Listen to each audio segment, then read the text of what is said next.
Welcome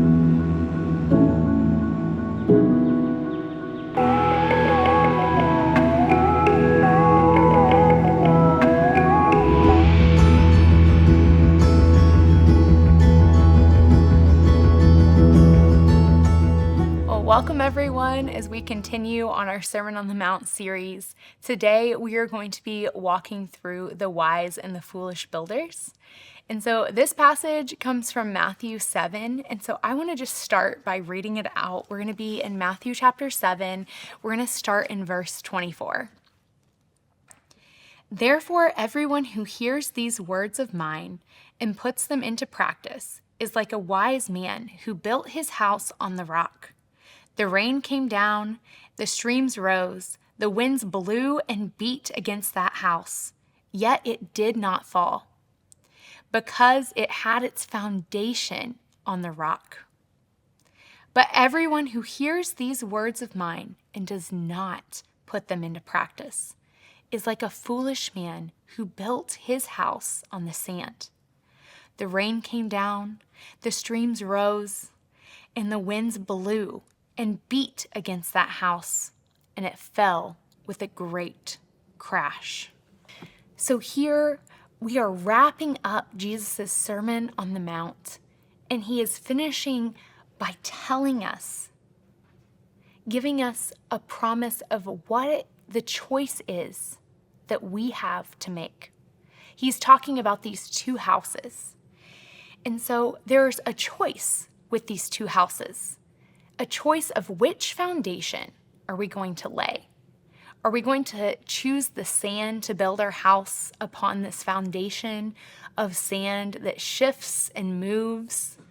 Or are we going to choose rock, a very stable, firm structure to then build our house upon? And he is giving readers this parable where he's telling this story, giving them something to hold on to understand when he's talking about their lives and which foundation they're going to build their life upon. He has spent the Sermon on the Mount giving us his truths of his kingdom, what it looks like to be a part of that kingdom, and who he is calling us to be. Now, here it's our choice. Are we going to take the principles, the wisdom that he shared with us and lay that as our foundation to our house? I'm not much of a builder myself.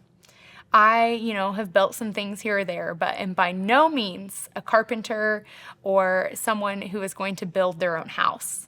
So I thought it only appropriate to go to Google, where you can find the answers to so many questions as to what the importance of a foundation of a house is. I thought it was really interesting that just with a quick Google search, I was able to find how important a firm foundation to building a house is. The first statement that I read, the first article I pulled up, said, "Foundations do more than hold homes above ground. They keep out moisture, insulate against the elements, resist the movements of the earth around it, and lastly, the most important, is it should last forever." I thought that small little statement is so true to what Jesus is speaking here when he gives this example of these two homes. Jesus is telling us to build a foundation like rock. When a builder decides to build a home, they don't choose sand because sand shifts and it moves as water comes up against it. It'll push the sand. If you've ever been at the beach, you see the sand come and go with the water. You don't want that for the foundation of your house. If you're building a house, you want a structure that is firm, that will stand when the elements push up against it. That when the ground around your house kind of moves or shakes, the dirt is pushed around, that foundation stands stable. You want that firm foundation, that rock to hold under pressure. You also want to keep the bugs and the dirt and all the elements, the cold, all of those things out from inside your house. I love Jesus' connection here to our lives and something tangible like a house, that we can see those details when thinking about our house. But the same is true for our lives. The world we live in, often culture moves and it changes, and what's trendy, important, those things ebb and flow. They come and go. Jesus' truth remains the same. It remains a firm foundation.